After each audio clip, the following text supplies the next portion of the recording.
Welcome friends. I am here with 500 word format answers for the IGNOU MEC 101 section B preparation.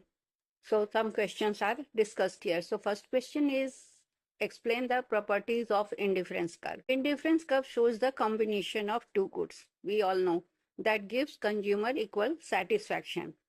Whatever combination he chooses, he gets equal satisfaction. So properties of indifference curve are first negative slope. It is negative slope to which indicates to get more of one good, a consumer has to give up some of the other to keep the utility constant. If he wants more of X or more of Y, he has to leave.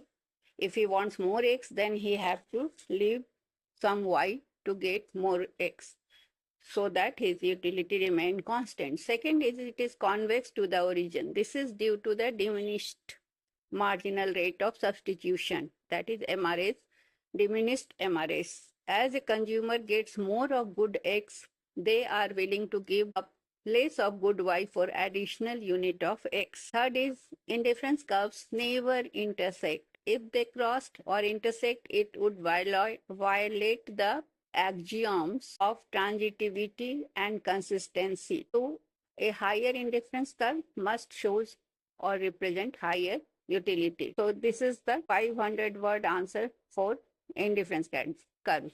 Now we jump to second question, which is what is the difference between substitution effect and income effect? If we have to write short answer of it also. So when the price of a good falls, the total change in consumption is split into two distinct forces via Slutsky or Hicks decomposition. So substitution effect and income effect are the part of price effect. So when price changes, these two effects takes place. Substitution effect, consumer substitute away from relatively expensive good towards the cheaper good, holding the real utility constant.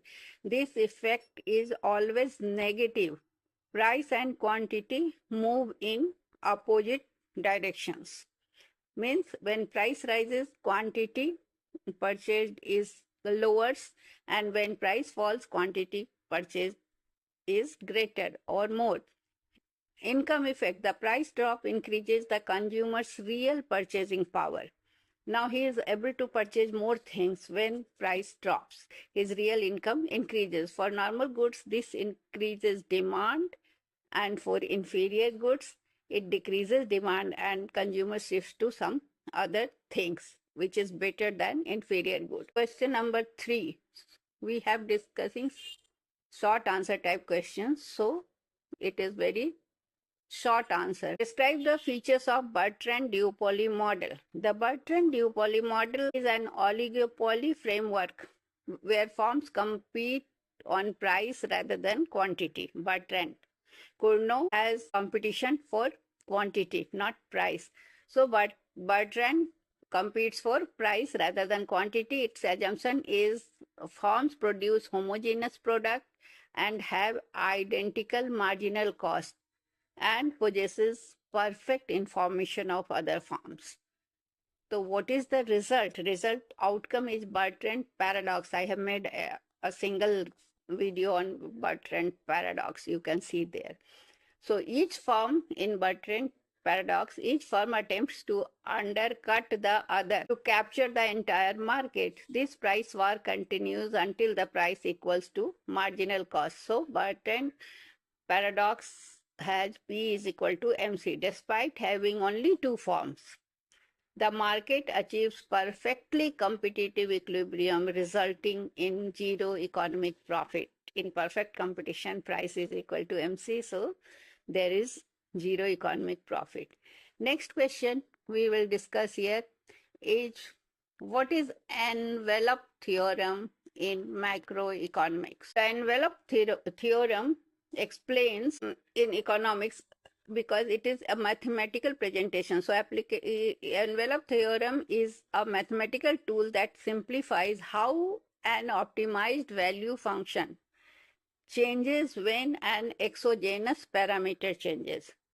So its application in production is it explains why the short-run average cost curve, SRAC curves, are always bounded by long-run average cost curves.